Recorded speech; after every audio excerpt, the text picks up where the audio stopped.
Hello guys, welcome back to Regina's vlog, and today's weather is cloudy day and 11 degrees. Today we're gonna prepare lunch. We're gonna make some Tocino chicken breast.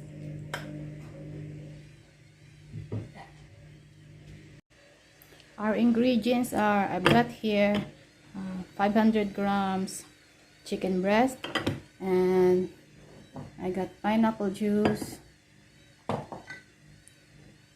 garlic,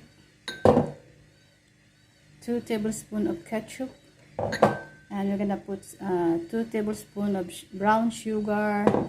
Gonna put some smoked paprika, of course salt and pepper to have the taste.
While waiting for our chicken Tocino, Carsten, we're gonna make some smoothies. Say hi, Hi. Carsten. Hello. Tell me all the ingredients. We got strawberry. This is 1/2 cup of strawberry, 1/4 of the avocado.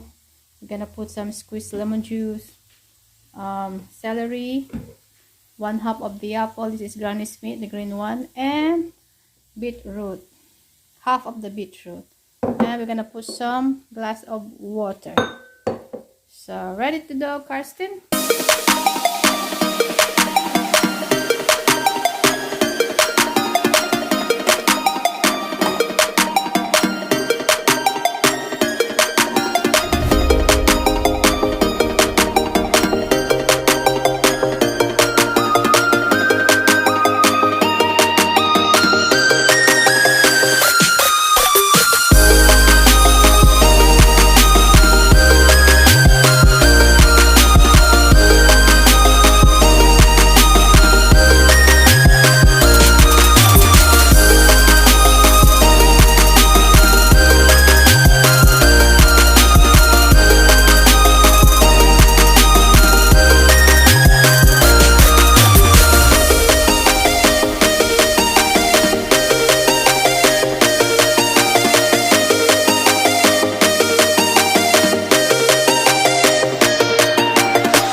lunch is ready.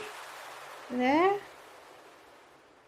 And there. Wave, Carsten. There. So hope you enjoy my videos. See you next time. Bye. Bye. God bless.